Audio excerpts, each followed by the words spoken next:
ইসরায়েলের গাজা অবরোধের প্রতিবাদে বাংলাদেশি জাহাজ নিয়ে ফ্লোটিলায় যোগ দিতে সরকারের সহায়তা কামনায় প্রধানমন্ত্রী তারেক রহমানের সঙ্গে সাক্ষাৎ করেছেন আলোকচিত্রী শহীদুল আলম।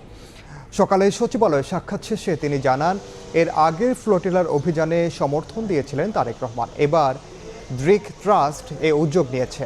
প্রথমে 29 মার্চ তারিখ নির্ধারণ করা হলেও মধ্যপ্রাচ্যের যুদ্ধের কারণে 12 এপ্রিল আরেকটি তারিখ নির্ধারণ করা হয়েছে। তবে পরিস্থিতি বিবেচনায় সে তারিখও পরিবর্তন করা হতে পারে।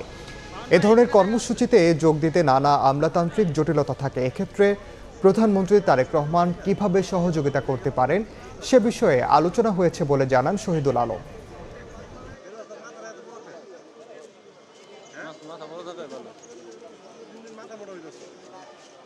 বিশেষ একটা কারণে উনি আগ্রহী ছিলেন আমার সাথে দেখা করা, সেটা হচ্ছে আমরা গতবার যখন ফ্লোটিলায় গিয়েছিলাম উনি ভীষণভাবে সেটাকে সমর্থন করেছিলেন এবং প্রথম উনি আমাদের সমর্থন দিয়েছিলেন।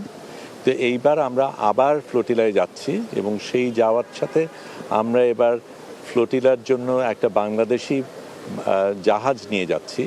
সেটার ব্যাপারে উনি নিজে আগ্রহী, এটাকে কিভাবে সাপোর্ট দেওয়া যায়, কিভাবে সহযোগিতা করা যায় এবং বাংলাদেশকে যাতে এখানে প্রতিনিধিত্ব করা যায় সেটা নিয়ে আলাপ।